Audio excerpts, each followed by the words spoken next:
Big g'day, welcome to another edition of the BFNL Netball Show. My name's Yeendy and excited to be with you once again. I'm here with Kim Bailey, the netball guru. An exciting round has just gone past us. And a few surprising results and some great games going around the league and another few coming up this week as well. Yes, shaping up to be a cracking round of netball. One of the big games we're going to highlight is Sebastopol's big win over Ballarat by 15 goals. What happened there, Kimbo? Yeah, look, Sebas, we know they're on a roll at the moment. They've got the big game this week versus Sunbury, so they'll be nice and prime, ready to go. Look, they're in really great form. Their defensive unit is working fantastic at the moment. Nikki Allen and Chelsea Castles is just really combining together greatly. And Cully Moran was back for Ballarat on the weekend, which is, we didn't think we'd see Cully again this year, but she's come back, and not sure if Gaz has got her for the whole season, for the rest of the season, but that would definitely help. So, you know, they were down. You know, they've got a few out. There's Katie Lindquist wasn't there, and Hayley Fiddler wasn't there as well. And that combination in the past of Hayley and Kelly's worked really well. I'm sure Gary would be disappointed in that result. I thought it'd be a little bit closer. But, you know, all credit to Sebas. They're the real deal. And Georgia and Adriana Can are just combining beautifully together. Prue Scott is just been great in the middle. And, and their defensive unit's been really good. So, 15-goal win. They jumped them straight away and got the win. So, yeah, they're on a roll. Big final term as well with 14 goals to 5 to really break the game wide open. It could have easily gone the other way too, which is good. Now, were you happy with the shooting percentages? I know there was a couple of 70s in there. I know you were big on that last week. You know what, I'm not happy with shooting percentages. Look, 78 and 75 there, and then 70 and 71. So Ballarats were down. Windy conditions, we've got to take into account. I think that's something that I don't take into account a lot of the time, the outdoor conditions. But still, these girls have played that long. They should know how to shoot outside. So, they're not too bad for that type of day. We saw a bit of a low-scoring encounter. East Point getting over the top of North Ballarat City. But when you talk about teams getting the jump, East Point, they sprinted out to an 8-goal lead at quarter time. They never looked back from there. Biggest result of the weekend, I think. Now, we've seen last year, I think there was a draw, and then it was a 1-goal in the home and away for 2 years, two games, and then we saw that unbelievable grand final last year between these two teams. So, really surprised. East Point didn't have Lauren Dew, who's just out with a back injury and still not right, so I don't doubt whether she'll play this week. I know she's not playing VNL this week. So, but Kylie Bridges coming to him, but Emma Farrell just had a day out. She's like a good bottle of wine. She just keeps getting better with age. Emma, I hope you don't mind me saying that. Hey, she'd love that. Yeah, but she had a really great game, and it was very low scoring. A bit surprising there on the aggregate there. 64 goals between the pair, and but maybe the defence was quite tight as well. Yeah, and just looking at the North team, they had a lot of their young kids in, like Zoe Nevitt, Eleni Hooper. So that they were a couple of players down. Sasha McDonald's still not back with that ankle injury. So they were light on, but still. You take Lauren Dew out of that team and it sort of evens it up a little bit. Really surprising result. And to tell you the truth, I'd wrote East Point off. I really didn't think they'd be up and about, and they are. So just shows a good team keeps on coming. And Jess McGowan in the centre, in the mid-court in wing attack just dominated as well. So, yeah. And you talk about shooting percentages that might need a little bit of fine tweaking. Young Kylie Bridges there. I don't know if that's right. 27% on our stats. Surely I don't know not. If that's right. Surely not. I'll give her the benefit of the doubt.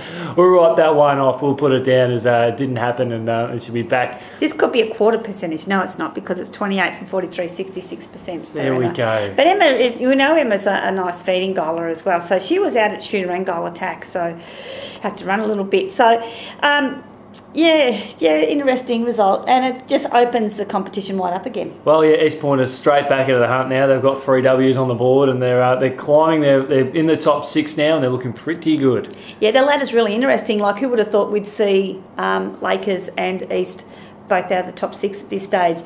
The big movers are Sebas and Mountain South, and Redan had the bye this week, so they'll be better for their rest too, and they come up with backers this week. You did say last week that we're seeing a few changes, which is always good, a bit of healthy competition. across the comp. So it's great. Looking forward to seeing how it grows from there. And we've got a massive award to give out this week, Kim. And look, you've been pumping the tyres up this one. It's looking pretty good. She's been in good form. She has, and she's back at the club, and so it's Susan Watson, who has been a fantastic player in our league and helped Bacchus Marsh get across the line and get their second win for the year. So congratulations. This is a girl who can play goals or defence, and she was in goals this week and did a great job. And it's really just getting someone like Susan back to the club and having her playing A grade where she should be is fantastic. So congratulations. You're this week's recipient of the Stockland Winderee A-grade player of the round, and there'll be a $25 Stockland voucher on the way out to you. And it's good that Facebook has just been going crazy this week. They're up this week. Everyone's getting a bit slack. Someone's been a bit busy. Busy, but I'm getting on top of everything now, and they'll go up each week. We're seeing thousands of hits in the space of a day. It's just quite phenomenal, and great to see people get behind around it. Last week was Young Paris Disco, and so that's the young kids there getting an awards too. And loving the comments too. I was checking Facebook after that one, and everyone's giving her a pat on the back. So that's what the competition, the awards, all about. Recognising some of the talent coming through. And we have some great young talent. You just hopping back over to that North team. When you've got Eleni Hooper and Zoe Nevitt playing A grade, and they've just come out of 17. So that's the talent that we have in our league for these young kids, and it's great to award them. But we also need to honour our older great players who are unbelievable, like Susan. So well done. Speaking of young talent coming through, the competition has a habit of producing really good young talent at some of the development levels, and we've got a big grand final week coming up. It was on Monday night.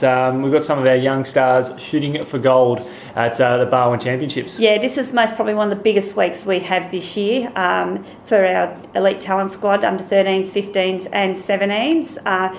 This Sunday they head down to Association Championships and in Western, so we're all heading down to Warrnambool, and I'm really, really confident that the sides that we have selected and have been playing at Barwon's the three sides I believe can win the Western Zone Academy, the Western Association Championships. And the girls also go down there and they have an opportunity to be TID'd by the local talent scout. So chocolates, I like them. Fantastic. Don't want to pay? No, not really. But we've got some fantastic girls through our league, and they're so well coached, and there's some absolute superstars. And I think most probably, I've already had a look at the 15s team, and nearly, there's a team of I think 12, and you'll be looking at most probably nearly 9 of those girls could possibly be TID'd. And there's a couple of girls in the 17s that could be put forward to the maybe state selection for trials for the 17s. So that's on Sunday down at Warrnambool. Then the girls have to back up, because how great is this? I think it's our 3rd or 4th year in Barwon Junior Champs. All 3 of our teams have made the grand final on the last Monday night gone, and they're into the granny this week. So we are stoked. Hopefully they're not too tired from the Sunday. But they'll head down to Geelong. So if anyone can get down to Geelong and watch them on Monday night, that'd be fantastic. So big congratulations to our coaches, Callie Amor and Deb Hutchison for the 13s for developing these girls.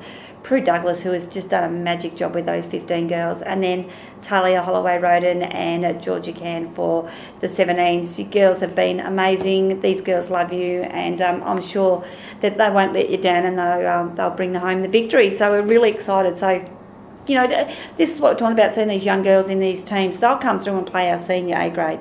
And that's what we want. That's what all the Barwon Junior Championship and our elite talent squad is, developing our girls, giving them opportunities in a pathway. Especially when we've got the new revamped national competition coming around. All of these girls will be aspiring to go to that level, and that competition is only going to grow extraordinary. I mean, we're going to see AFL clubs have netball. Hopefully all of them have netball-aligned teams in the future, and we're going to see some of this talent be featuring in that hopefully in the next 5-6 years. Let's hope years. so. And, I think it's just it's great to see the strength of Victorian netball this week, when we've got Vixens playing on Saturday, and then in the Arvo, and then on Saturday Arvo Collingwood, Saturday night Collingwood backing up and playing as well. So, out of all the teams, we have 2 Vic teams in there. So it'd be great till we get a Vic Vixens and Collingwood grand final. How would that be? That would be just amazing. Look, to be honest, if even the Vixens didn't get through and Collingwood did, I think most of the people would be going for the other night, I reckon. No one would be going for Collingwood, surely. It's different. It's Victoria, it's netball. Of course we'd be going for Collingwood. Yeah, no, we just love the Vic team win, and look, I'm a Vixens person, so Vixens supporter, so I'd be banging for them. But, hopefully Collingwood can get through. I'd love to see both teams through, and we've got girls that can aspire through that to get to that through Vixens, through VNL, and through Zone Academy, and through the pathway. So I think it's a credit to our program and the coaches how they've brought them through. When we hatched this idea of the elite talent squad, this is exactly where we want to get to. So very proud of the girls. Oh, fantastic! Great, congratulations to all those involved. We've got a big round of netball coming up. We'll fly through these ones. And the first game that we're going to pump up the tyres of is Bacchus, Smash and Redan, and both teams well and truly in the mix. There's only, very little separating the two on the ladder, only 2 positions. Yeah, I just think Redan might be too strong. Erin Riley should be back this week. Emma Verity, or Emma, I'm just going to call her Emma Henry, has been in great form. I just think they'll be too strong all over the court. Bacchus have that's their second win, so they've got some real talent in there too. But I just think with Erin back in particular, Cassie Peace has been playing a great game back in the centre as well. I just think they'll be too strong. Redan, I'm going for them. I'm going to go back to Smash. They've averaged 48 goals over the past 2 weeks. They've got 50 and 47. I think they will be impossible to stop. As we pump up the tyres of East Point and Darley, both teams sort of hovering in the bottom half of the ladder, but Darley, they're in search of that their first, another big win this season. Yeah, look, East Point really surprised me on the weekend. As I didn't see that result coming, and you can never keep a good team down. They're coming. Yeah, they are, and I think Darley, they had a pretty close game against Mountain South, so they're not too far off. But I just think, with Emma Farrell in great form, not sure whether, as I said, Lauren Dew will be playing. Hopefully she doesn't, because I want her to rest her back for Sovereigns. But we'll see how she goes, see how her progress goes. I just think, in those big games, when they need to win, East Point will get over the line. Yeah, they're coming like a bull at a gate.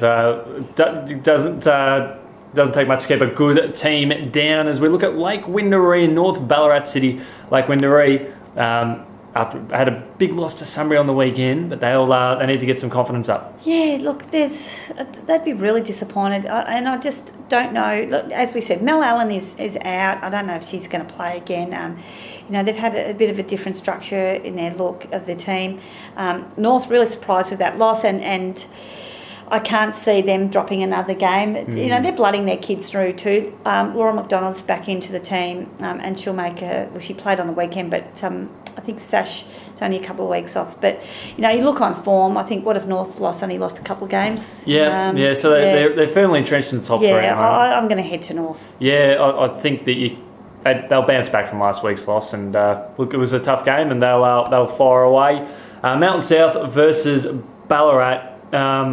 Good game. South are flying. Yeah, good game. But Ballarat have been quite competitive this year. Yeah, as I said, they've got some injuries out. I'm not sure if Hayley will be back this week. If they can get Callie to play, Callie Moran, it'll be game on there. But look, Beck Colwell and Alexis Climas, that combination together, it's most probably one of the most lethal in the competition. I think I've said that. Yep. And they've got the 2 bookends now too. So I'm going for Mountain South. Yeah, I'm not going to disagree with you on that one. I do like the combination of Beck and Alexis, and I've seen them in good form this year. I just think Ballarat, they've been competitive. They did push one of the flag contenders last week. Gary could be disappointed in that result though for them, and they're just hit hard by injury as well. But they're up against a good team, let's be honest. Yeah, but they're still good enough, I think, on their day once they have all their players back. So you never know what can happen in the second half, the back end of the season, when they get all their players back. We could see rejuvenated Ballarat come through. Last game, and this is the big blockbuster. It is Sebastopol versus Sunbury, a battle between 2 big teams in the comp. Yeah, look, this will be a fantastic game. We were hoping this would sort of eventuate with they'd be undefeated at this stage for this game. Yeah, look, and Sebastopol has been the team that's been on everybody's lips because they know they've recruited really well. Whether they have the height to stop Chloe Curran, I don't know, and Ash Hardy has been in absolutely magnificent form. So I'm really looking forward to Ash matching up on Georgia. I think that'll be one of the highlights of the day. And Taryn Munro on Prue Scott will also be very interesting to see as well. Nikki Allen again in defence, she'll have that hard job on Chloe. Be interesting if it's a Saturday or a Sunday game. I think they're still a little bit up in the air about that. We'll keep you up to date with all that. Chris will let you know on Facebook and everything. But, you know, it's great that Sebastopol out there. And you know, I think what's going to be really difficult for Sunbury is them negating the Sebastopol crowd because they just move in swarms and they're so parochial, and it's great. They get around it and it's just a great atmosphere that they create, and they're so passionate. And you know, it is the Sebastopol home game. It's at Marnie Bush, so it'll be really interesting to see if how it goes. But I'm going to let you go first. Who are you going to pick? I am wanting to see the mighty Sebastopol train fire, and if they are going to put themselves in lights, they are going to win this game, and they are going to put the premiership favourites in their box. Is that your heart following your head, or I'm going to let my head follow? And I think Sunbury. Yeah, I thought you were going to go Sunbury. I have a feeling I want to see Sebas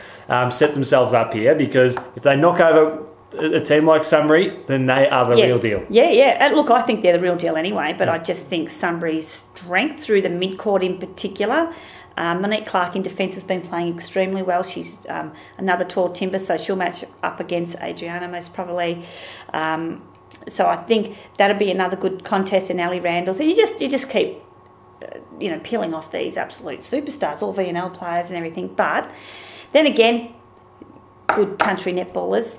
They're just as good. But it'd be a fantastic game, and I can't wait to see the result. Should be an absolute cracker. Kim, thanks so much for joining us here on the BFNL Netball Show. We look forward to catching up with you next week. No worries, and good luck to all our kids down at Bowen Junior Champs and Association Champs, and to everyone this week.